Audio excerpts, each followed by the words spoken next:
현대인에게 스마트폰, 컴퓨터 등 각종 디지털 기기는 이제 일상에서 빼놓을 수 없는 필수품이라고 할 수 있습니다. 그런데 디지털 기기의 과도한 사용이 자칫 뇌의 기능을 악화시킬 수 있다고 하는데요. 네, 이 디지털 기기로 인해서 나타나는 부작용이죠. 디지털 치매에 대해서 자세히 알아보겠습니다. 서울 보라매병원 정신건강의학과 김현진 교수 연결됐습니다. 안녕하십니까? 네, 안녕하세요. 네, 반갑습니다, 교수님. 네. 우리가 스마트폰이라든가 이런 디지털 기기로 인해서 참 편리한 생활을 할 수도 있지만 오히려 이것 때문에 좀 문제가 나타나는 게 있습니다. 바로 디지털 치매라고 많이 부르는데 이 디지털 치매가 구체적으로 무엇이고 또 어떤 증상이 있습니까? 정확한 의학 용어는 아니고 PDA나 컴퓨터, 스마트폰 이런 디지털 기기에 의존을 계속 하다 보면 네. 집중력이나 학습 능력도 떨어지고 계산 능력도 떨어지고 기억력도 저하될 수 있다는 그런 어떤 일종의 신조어입니다. 근데 보통 호소하시는 증상들은 휴대폰을 어디다 놨는지를 기억나지 않고 뭔가를 검색을 하려고 인터넷 창을 열었는데 기억이 나지 않아서 멍하니 있게 되는 등 다양하기도 하고, 학생들의 경우에는 컴퓨터나 휴대전화를 통해서 디지털 정보를 받아들이는 것은 뛰어난데 종이책을 읽고 해석할 수 있는 그런 능력의 저하 문제가 대두되고 있는 그런 실정이기도 하죠. 네.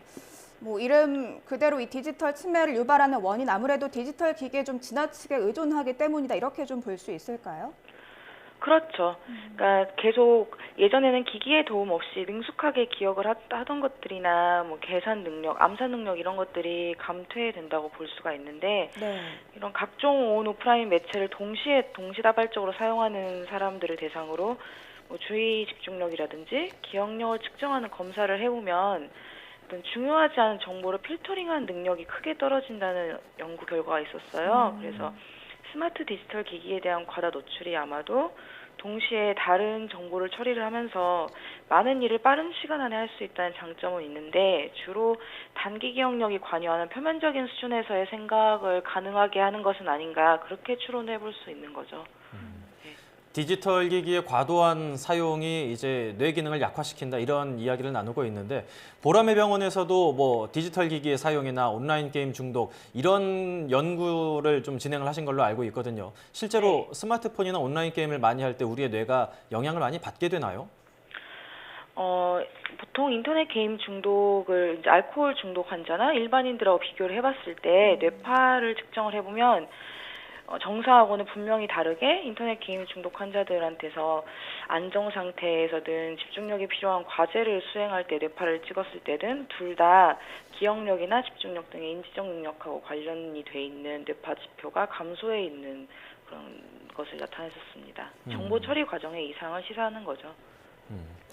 디지털 기기 또 인터넷 게임에 중독된 사람일수록 멍하니 그냥 있는 시간이 좀 많아진다, 이런 연구도 있다고 들었는데 이런 건 어떤 의미인가요?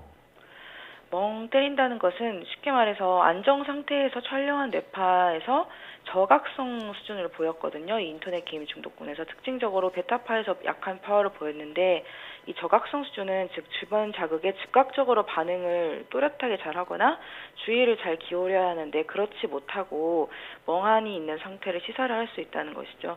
일반적으로 집중하거나 분석하거나 자극을 주었을 때 그런 상황들하고 관련되어 나타나는 주파수 범위가 베타파인데, 이런 베타파에서 이상이 나타나는 것을 보이고 있었습니다. 네.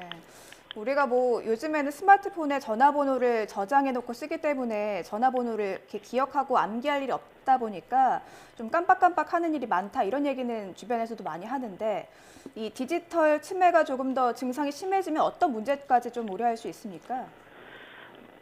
아무래도 디지털 치매 관련해서는 기억력이 저하되고 말씀하신 것처럼 전화번호들을 잘 외우지 못하고 그런 단순 암기 능력이 떨어진다는 증상들을 많이 호소를 하시긴 하거든요. 네. 근데 이런 기억력 감퇴 증상뿐만이 아니라 이로 인해서 좀 정신적으로 스트레스를 많이 받기도 하고, 물론 이런 디지털 치매는 일반적으로 뇌 손상이 원인이 일반 치매하고는 많이 다릅니다. 그래서 꼭 디지털 치매가 치매로 이어질 수 있다, 이렇게 말할 수는 없지만 그래도 이런 기억력 저하 증상이 지속이 된다면 반드시 병원을 찾아서 검진을 해보는 것은 필요하겠죠.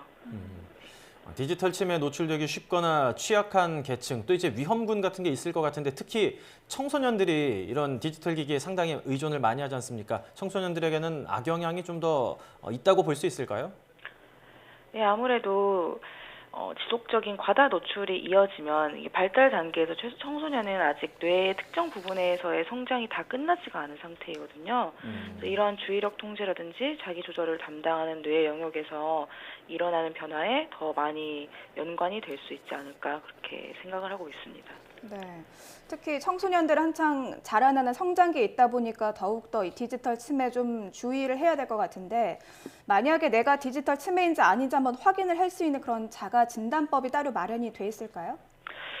네, 자가 진단이 절대적인 진단은 아니지만 자가 체크할 수 있는 10가지 기준이 있어요. 네. 예를 들어서 뭐 외우는 전화번호가 회사 번호나 집 번호밖에 없다. 혹은 뭐 주변 사람들과의 대화를 거의 80%는 스마트폰 카톡이나 이메일로 한다든지 전날 먹은 메뉴가 생각이 나지 않는다든지 거의 손으로 글씨를 쓰지 않는다든지 뭐 금방 소개받은 사람의 이름도 돌아서면 잊어버린다.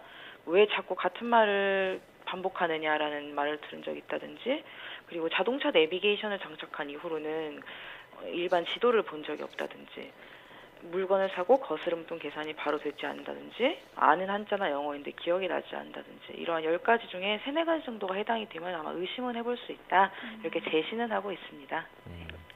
이미 우리 주변에 뭐 교육이나 의료, 문화 전반적으로 많은 부분들이 디지털화돼 있지 않습니까? 뭐 일정을 확인하는 것도 또 이제 뭐 교통 정보를 확인하는 것도 전부 디지털 기기에 의존하고 있는데 그래서인지 디지털 디톡스라는 게 좀 필요하다 이런 얘기도 나오고 있는데 디지털 침해를 예방하기 위해서 우리가 어떤 생활 습관을 가지면 좋을까요? 스마트 미디어 기기를 안 쓸 수는 없죠. 근데 디지털 기기에 의존하는 시간을 제한하고 정해진 목적으로만 사용하는 것이 가장 좋습니다.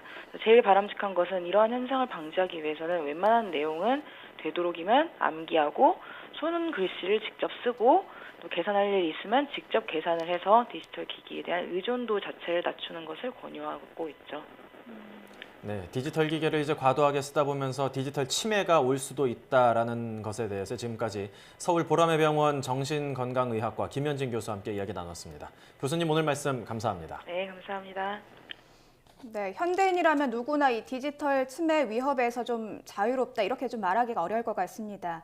저희가 앞서 10가지의 자가 진단법 안내해 드렸는데 한 번쯤 좀 체크를 해보시는 것도 도움이 될 것 같네요. 네, 교수님께서 이제 말씀을 해주실 때 손으로 직접 쓰고 또 간단한 계산은 암산으로 해보는 게 좋다고 하셨는데 손으로 직접 가계부를 쓰면서 두 가지를 동시에 하는 것도 좋지 않을까 이런 생각이 듭니다.